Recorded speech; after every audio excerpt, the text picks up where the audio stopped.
Good morning, lovelies. It is kind of been a crazy year. I'm sitting here technically on my vacation week, my week off, and been going around the house, putzing and piddling, finishing up some projects, cleaning, sorting, things that maybe I hadn't been paying attention to. And I feel like that was kind of one of the lessons this year is pay attention. Now, in my cleaning and sorting and fixing up of things that has gone on the last few days, I ran across the stack of my official 2025 original personal art challenge. And the basic challenge was to take 10 old sketches and turn them into something final, like make them real. It was supposed to basically end up being like an artwork a month for me. Stick with me. I'm coming back to the point, okay? So I had this really great idea. And I did. I put a lot of energy in it. A couple of them got knocked out real quick. A couple of them feel a little rushed. Some of them have found new homes. And true to procrastinator, self-sabotaging, crazy nervous system form, some of them aren't done. Now, this is the moment where grace and acceptance come in, because I'm obviously not going to finish the 4 projects on this list before January 1st. Not that that was ever an official goal.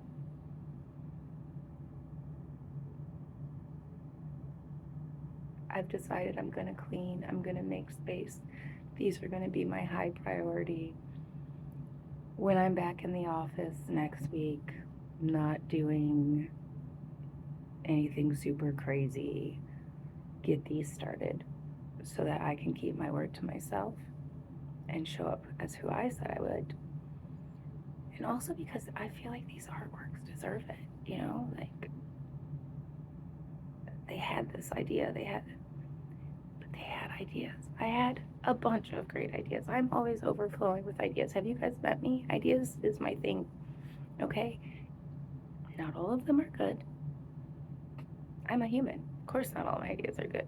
Hey, the outcome of your actions in response to my idea. That's why I try to say the positive, more beneficial ideas. Like, hey, go make some art. You're not going to hurt anybody if you make art. You're really not. Unless your art is like violence. I don't know. But this started with having an okay idea. I had this really big plan for this year art-wise, and you know what happened? Life. Life went to lifing. And really hard in a lot of ways this year. And instead of doing art projects, I did deep reflective soul work. And instead of living my dream life, I was consistently reminded of all the things that I could have possibly lost, which gives you a nice solid good foundation to go forward. Like when the tower shatters, it's not always bad, but you do got to go through with the broom and clean up and make that space for whatever the next build is going to be. And so I think a lot of this year was really big ideas, really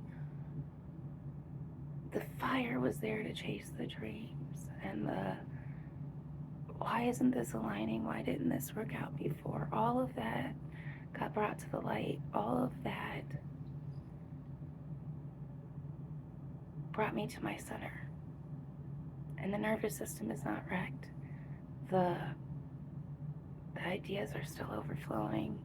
The action is aligning to go with them.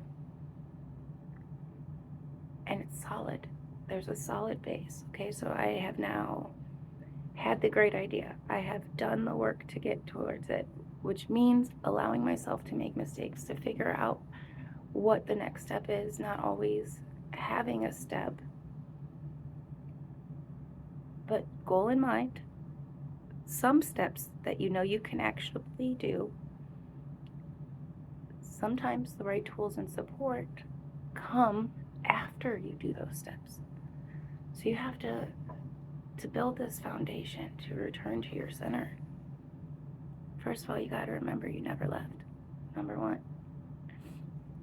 Number two, you have to have more than an idea. I have a lot of great ideas. I have a lot of great finished artworks. There were a lot of steps in between. A lot of steps. And I hope when you look back on your year,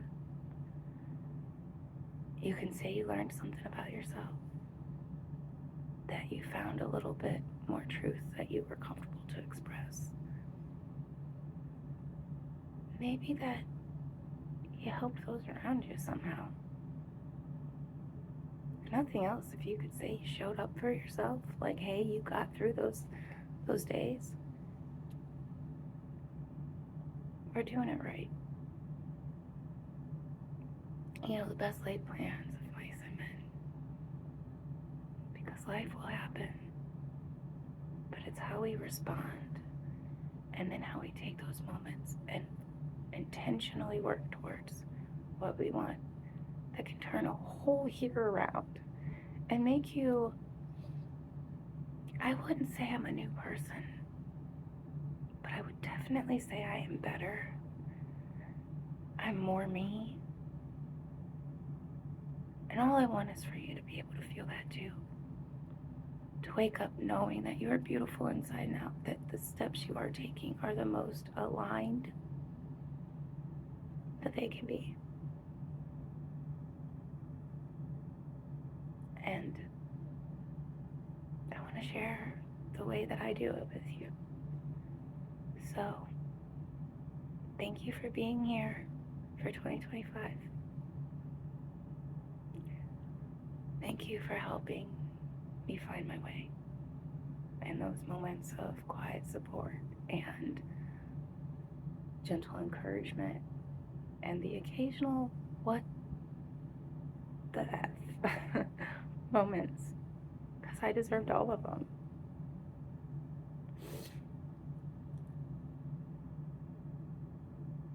I think I'm ready to say goodbye to 2025. To keep going around the house and cleaning up little spots of dirt and sealing up little holes that I didn't notice that are letting energy and heat leak out and keeping me feeling yucky. So I'm gonna spend my day. And believe it or not, that creates something beautiful. That space, that opportunity to greet next year. Or tomorrow even.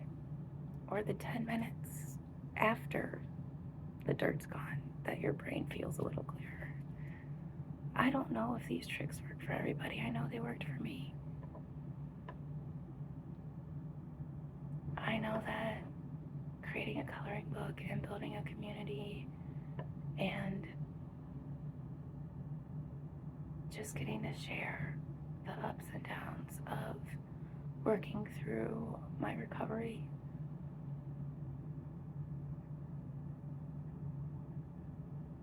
I know I'm excited for 2026. We're not doing anything new. We're just gonna do it better. So again, remember you're beautiful. I love you. And I will see you so soon.